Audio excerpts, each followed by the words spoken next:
Hey, what's up everybody? This is going to be an update video to my lowering springs I installed on my Challenger and a couple of the problems I ran into.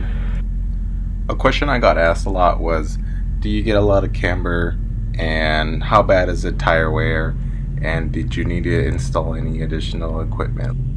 At first, with just lowering springs, the car felt fine, a little stiff, but fine. And like I said in my original video, the little bit of camber that it produced, I didn't think it was a big deal. Here, I'll show you in these pictures right here. Check out that front tire. It's a little bit tilted inward into the wheelbase, and it wasn't even that noticeable unless you were looking for it.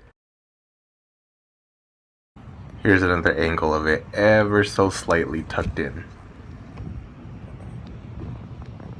And here's the back tire. It's not as bad as the front, but it's still angled inward. And although the car looks badass, it didn't ride that good.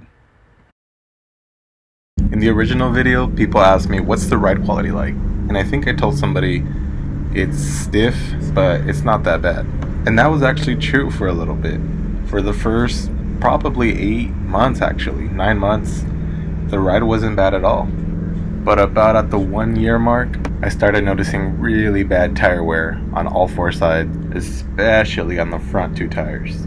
Not to mention, the OG shocks and struts started to give out, and that ride quality became unbearable. It was super shaky, super rough, even going around town at low speeds, it was just all bad.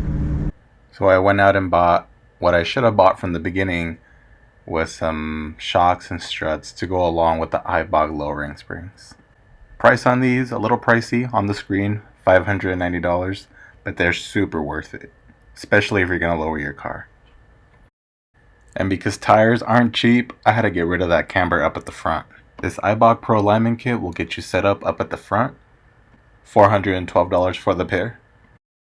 And for the rear, you'll use the camber bushing kit to get rid of the camber back there. 86 bucks.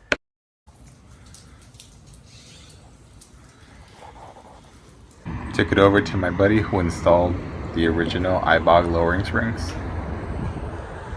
Shout out to Empire Exhaust in Pomona. Hit up these guys, they'll get your car sitting right.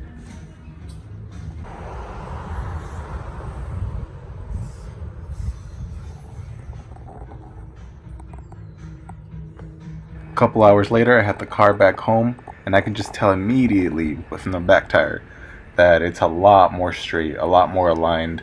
It's gonna help big time with tire wear, wearing out more evenly and stuff, and also of course improve traction. And now here's the front of the car. This one's the one that was more uneven at first, and even before an alignment you can just tell that it's a lot better. So guys, my final thoughts is, if you're gonna lower your car, don't be cheap like I was. Go ahead and get all the necessary things. Go ahead and order the shocks and struts, the bushings for the back, and you're gonna need the camber kit, or else you're gonna just be spending a lot on tires because they're gonna wear out just way too quick.